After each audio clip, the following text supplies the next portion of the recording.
Baik, selamat pagi anak-anak. Dalam pembelajaran 1 subtema 2 ini kita disuguhi perkembangan kehidupan masyarakat tentunya banyak dipengaruhi oleh beragam penemuan seperti penemuan televisi yang kemudian mampu mengubah peradaban dunia. Berikutnya, ayo kita membaca. Sini sudah ada sebuah televisi tabung pada zaman dahulu itu baru ditemukan. Ini judulnya si kotak ajaib.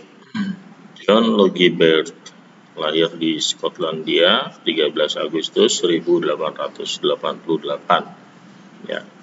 Beliau ini adalah penemu televisi, yaitu gambar hidup yang dapat ditransmisikan melalui pesawat yang sekarang dikenal sebagai televisi. Kalian bisa baca berikutnya di buku paket kalian masing-masing. Ya, seperti itu. Ya, tugas kalian yang pertama adalah baca kembali teks tersebut dengan teliti, tuliskan informasi penting dalam setiap paragraf pada diagram berikut. Nah, yang paragraf 1, topik masalah. John Logie Baird, sang penemu televisi. Kemudian paragraf 2, deret penjelas. Prinsip kerja televisi secara umum adalah mengubah sinyal elektronik dan magnetik menjadi gambar dan suara. Kemudian paragraf 3, kesimpulan dan pesan pendapat pribadi penulis. Televisi adalah sebuah media telekomunikasi yang berfungsi sebagai penerima siaran gambar bergerak beserta suara. Nah, perhatikan penggalan kalimat bercetak miring pada teks tersebut, ya, teks tadi. Tuliskan pada kolom berikut dan untuk didiskusikan pada pelajaran berikutnya, ya. Jadi kalian tuliskan di kolom berikut ini. Sini Bapak sudah contohkan nomor 1. Ada kalimat miring seperti ini, penemu yang pada kesempatan itu untuk pertama kalinya. Kemudian yang kedua kalian cari sendiri, dan yang ketiga juga kalian cari sendiri. Ya, kemudian kalian tuliskan di kolom atau tabel di buku paket kalian masing-masing. Nah, berikutnya, televisi adalah salah satu penemuan yang sangat penting. Ayo kita bahas lebih lanjut tentang pengaruh televisi terhadap kehidupan masyarakat Indonesia.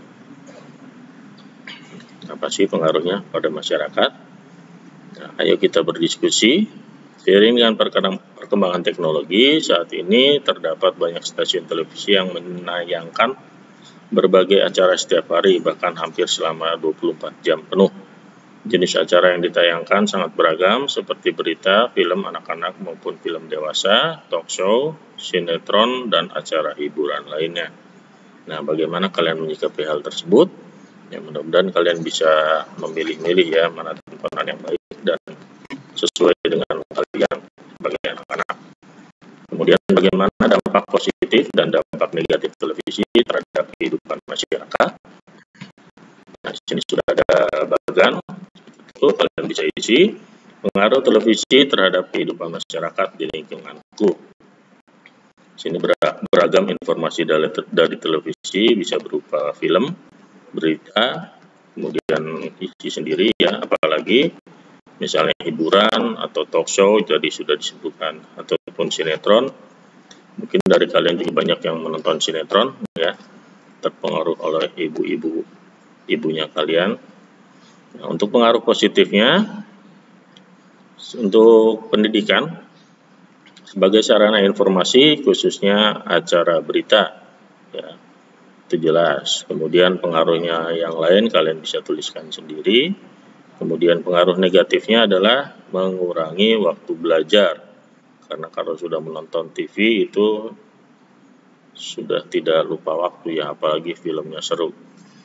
Kemudian pengaruh negatif yang lainnya juga yang berhubungan dengan pendidikan, khususnya kamu pelajar, bisa dituliskan masing-masing ya. Kemudian yang berhubungan dengan ilmu pengetahuan, memberikan informasi terkait wawasan umum, dan seterusnya kami tuliskan sendiri. Kemudian dampak negatifnya terkadang dimanfaatkan untuk merugikan orang lain. Ya, bisa menjadi penipuan dan segala macam. Oke, berikutnya. Ayo kita mengamati, renungkan sikapmu selama ini terhadap keberadaan televisi di rumah. Tuliskan rencana ke depan untuk memiliki sikap lebih bertanggung jawab dalam menggunakan pesawat televisi di rumah, sehingga akan memberikan manfaat positif bagi kehidupanmu. Nah, bisa dituliskan di sini di kolomnya. Kemudian ini Bapak sudah contohkan 2.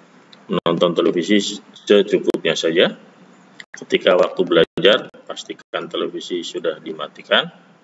Kemudian ada berikutnya juga, kalian bisa isi sendiri sehingga bisa memberikan manfaat positif bagi kalian ya, khususnya di dalam televisi. Nah, ini seperti halnya televisi yang menggunakan sumber energi listrik, lampu-lampu di rumah kalian juga menggunakan energi listrik. Sekarang kamu akan kembali menemukan cara membuat rangkaian paralel lampu sederhana menggunakan energi baterai. Ya, berikutnya kita akan membuat rangkaian sederhana paralel, kemarin sudah rangkaian seri. Nah, berikut sedikit petunjuk tentang rangkaian lampu paralel sederhana. Nah, seperti ini kalian bisa baca di buku paket kalian masing-masing. Berbeda dengan rangkaian seri yang disusun sebaris, rangkaian paralel adalah rangkaian listrik yang disusun berderet, di mana masing-masing lampu memiliki rangkaian tersendiri yang berhubung pada sumber energi. Ya.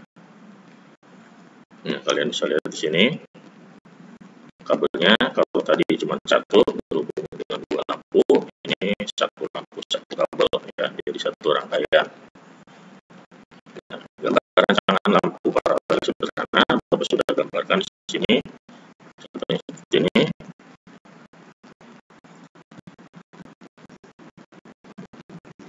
Nah, maaf agak telat ya. Gambaran rancangan lampu paralel sederhana ya, seperti itu. Ini menggunakan 3 baterai, 3 saklar, dan 3 lampu. Kalian bisa gambar masing-masing sesuai dengan alat dan bahan kalian masing-masing ya. Oke, berikutnya ikuti panduan keselamatan kerja. Setelah kamu membuat rangkaian paralel nanti, yang pertama adalah sebelum kamu buat, dicek dulu lampunya menyala dengan baik atau tidak. Jika iya, bandingkan terang lampunya kalau sudah terpasang ya dengan rangkaian seri sebelumnya. Jika lampu tidak menyala, bandingkan rangkaian lampumu dengan rangkaian milik teman yang menyala. Kemudian jika lampu mudah putus, amati jumlah baterai yang digunakan. Ya, untuk tadi bola lampu kecil seperti itu, maksimal gunakan 2 baterai saja sudah cukup ya. Kemudian buatlah laporan dari percobaan membuat rangkaian paralel sederhana yang kamu lakukan. Sini kalian tuliskan di tabel ini. Sini Bapak sudah tambahkan sedikit nama percobaan rangkai lampu paralel sederhana. Tujuan percobaan kalian isi sendiri, kemudian alat-alat juga kalian isi sendiri, alat-alat dan bahannya. Kemudian jangan lupa langkah kerjanya juga di tabel berikutnya, dan juga kesimpulan ditulis seperti itu ya. Nah, itu untuk ini materi pada hari ini cukup sekian, dan terima kasih. Semoga materi ini bermanfaat bagi kalian. kasih, selamat pagi.